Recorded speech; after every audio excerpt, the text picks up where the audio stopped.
વિદ્યાર્થી મિત્રો, ધોરણ 10 સામાજિક વિજ્ઞાન પ્રકરણ 8 કુદરતી સંસાધનો, જેનો ભાગ નંબર 2, જેમાં આજે આપણે ચર્ચા કરવાના છીએ. સૌથી પહેલાં જમીનના પ્રકારો, જેમાં પહેલો પ્રકાર છે કાંપની જમીન. ભારતમાં કાંપની જમીન ભારતના કુલ ક્ષેત્રફળમાં 43% વિસ્તારમાં ફેલાયેલી છે.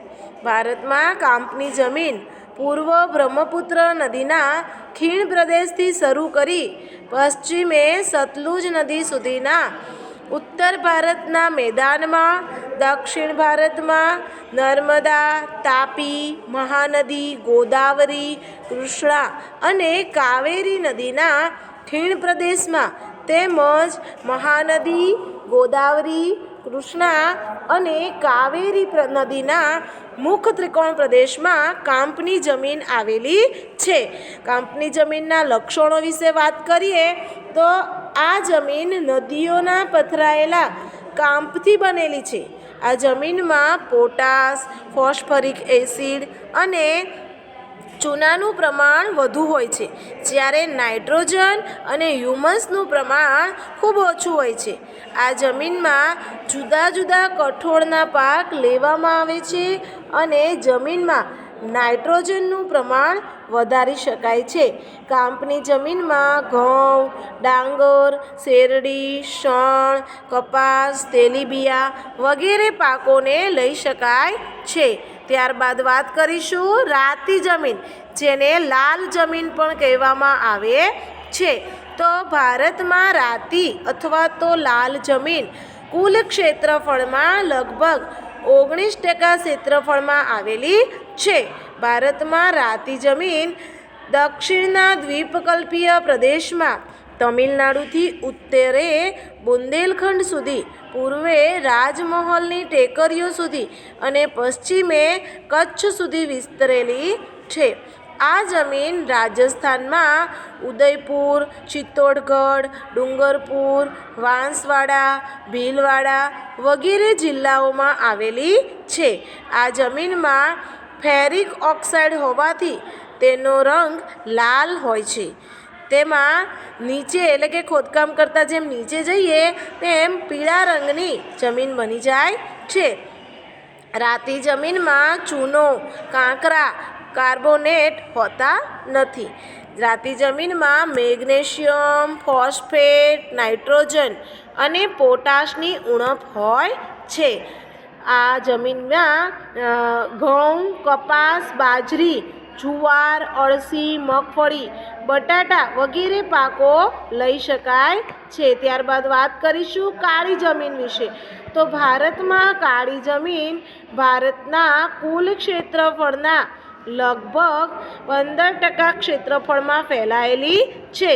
કાળી જમીનના નિર્માણની વાત કરીએ તો દખ્ખણના લાવાઈ ખડકો અને આબોહવા એ મુખ્ય ભાગ ભજવ્યો છે. કાળી જમીન ભારતના ઉચ્ચ પ્રદેશમાં, મહારાષ્ટ્ર, પશ્ચિમ મધ્યપ્રદેશ, આંધ્રપ્રદેશના અને કર્ણાટકના કેટલાક વિસ્તારોમાં આવેલી છે. કાળી જમીન ગુજરાતની અંદર વાત કરીએ તો સુરત, ભરૂચ, નર્મદા, વડોદરા, તાપી વગેરે જિલ્લાઓમાં આવેલી છે. કાળી જમીનના લક્ષણો વિશે વાત કરીએ તો કાળી જમીનમાં લોહ, ચૂનો, કેલ્શિયમ, પોટાશ, એલ્યુમિનિયમ અને મેગ્નેશિયમ કાર્બોનેટનું પ્રમાણ વધારે હોય છે. તે ફળદ્રુપ અને ચીકણી હોય છે. ભેજને લાંબા સમય સુધી જાળવી રાખવાની ક્ષમતા ધરાવે છે. ભેજ સુકાય ત્યારે તેમાં તિરાડો પડી જાય છે. કાળી જમીનમાં કપાસ, અળસી, સરસવ, મગફળી, તંબાકુ તેમજ અડદ જેવા કઠોળના પાક લઈ શકાય છે. કપાસના પાક માટે આ જમીન વધુ અનુકૂળ હોવાથી કપાસની જમીન તરીકે ઓળખાય છે. બીજું કે કાળી જમીન એ રેગુરના નામે પણ ઓળખાય છે. ત્યારબાદ આપણે વાત કરીશું જમીનનો પ્રકાર લેટેરાઇટ જમીન. તો લેટેરાઇટ જમીનનું નામ લેટિન ભાષાના શબ્દ લેટર એટલે કે ઈંટ પરથી પડ્યું છે.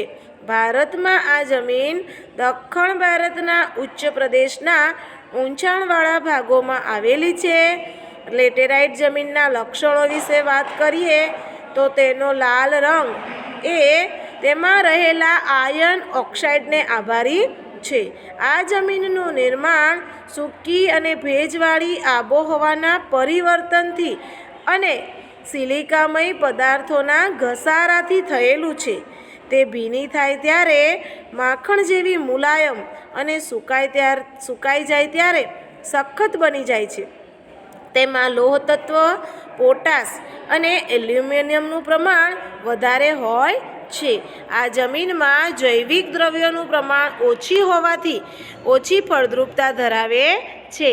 તેમાં ખાતરો નાખીને કપાસ, ડાંગર, શેરડી, રાગી, ચા, કોફી, કાજુ વગેરે જેવા પાકો લઈ શકાય છે. લેટેરાઇટ જમીનને પડખાઉ જમીન તરીકે પણ ઓળખવામાં આવે છે. ત્યારબાદ આપણે વાત કરીશું રણ પ્રકારની જમીન.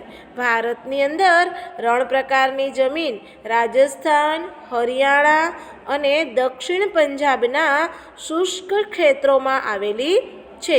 ગુજરાતમાં વાત કરીએ તો કચ્છ અને સૌરાષ્ટ્રના કેટલાક વિસ્તારમાં રણ પ્રકારની જમીન આવેલી છે. રણ પ્રકારની જમીન સૂકી અને અર્ધ સૂકી આબોહવાવાળા વિસ્તારોમાં જોવા મળે છે. તેના લક્ષણો વિશે વાત કરીએ તો રેતાળ અને ઓછી ફળદ્રુપ છે. તેના કેટલાક ક્ષેત્રોમાં ક્ષારકણોની અધિકતા અને જૈવિક દ્રવ્યોની ઉણપ જોવા મળે છે. બીજું કે જે વિસ્તારોમાં સિંચાઈની સગવડો થઈ છે ત્યાં જુવાર અને બાજરીનો પાક રેતાળ જમીનમાં લઈ શકાય છે. ત્યારબાદ વાત કરીશું પર્વતીય જમીન વિશે. તો પર્વતીય જમીન કોને કહેવાય? તો ભારતમાં હિમાલયની ખીણો અને ઢોળાવોના ક્ષેત્રમાં 2700થી લઈને 3000 મીટરની ઊંચાઈ પર હિમાલય તથા પૂર્વની પર્વત શ્રેણીઓ ધરાવતા જમ્મુ કાશ્મીર, હિમાચલ પ્રદેશ, ઉત્તરાખંડ, સિક્કિમ, દાર્જિલિંગ, અરુણાચલ પ્રદેશમાં તેમજ દેવદાર, ચીડ, પાઇનના વૃક્ષોના વિસ્તારમાં પહાડી જમીન આવેલી છે. આ જમીનના લક્ષણો વિશે વાત કરીએ તો જમીનનું સ્તર પાતળું અને અપરિપક્વ હોય છે. જંગલવાળા ભાગોમાં આ જમીનમાં જૈવિક દ્રવ્યોનું પ્રમાણ વધુ હોય છે. ત્યારબાદ વાત કરીશું આપણે જંગલ પ્રકારની જમીન વિશે. તો જંગલ પ્રકારની જમીન હિમાલયના શંકુદ્રુમ જંગલોના વિસ્તારમાં આશરે 3000થી 3100 મીટરની ઊંચાઈ વચ્ચેના વિસ્તારોમાં તેમજ મધ્ય હિમાલયના તરાઈ ક્ષેત્રોમાં સહ્યાદ્રી, પૂર્વઘાટ વગેરે પ્રદેશમાં જંગલ પ્રકારની જમીન આવેલી છે. જંગલ પ્રકારની જમીનના લક્ષણોની વાત કરીએ તો જંગલોના વૃક્ષો ખરેલા પાંદડાથી અહીંની જમીન ઢંકાયેલી હોય છે અને જમીન ઉપર પાંદડા સડવાથી સેન્દ્રિય દ્રવ્યોનું પ્રમાણ વધતા જમીનનો ઉપરનો ભાગ કાળો બની જાય છે. જમીન તળમાં નીચેની તરફ જતાં કાળી જમીન ભૂરા કે લાલ રંગમાં બદલાઈ જાય છે. આ જમીન અત્યંત એટલે કે બહુ મર્યાદિત ક્ષેત્રો ધરાવે છે. જંગલ પ્રકારની જમીનમાં ચા, કોફી, તેજાના ઉપરાંત ડાંગર, ઘઉં, મકાઈ વગેરે પાકો લેવામાં આવે છે. ત્યારબાદ વાત કરીશું દલદલીય પ્રકારની જમીન. દલદલીય પ્રકારની કે પીઠ પ્રકારની જમીન ભેજવાળા વિસ્તારમાં જૈવિક પદાર્થોના સંગ્રહથી વિકસેલી છે.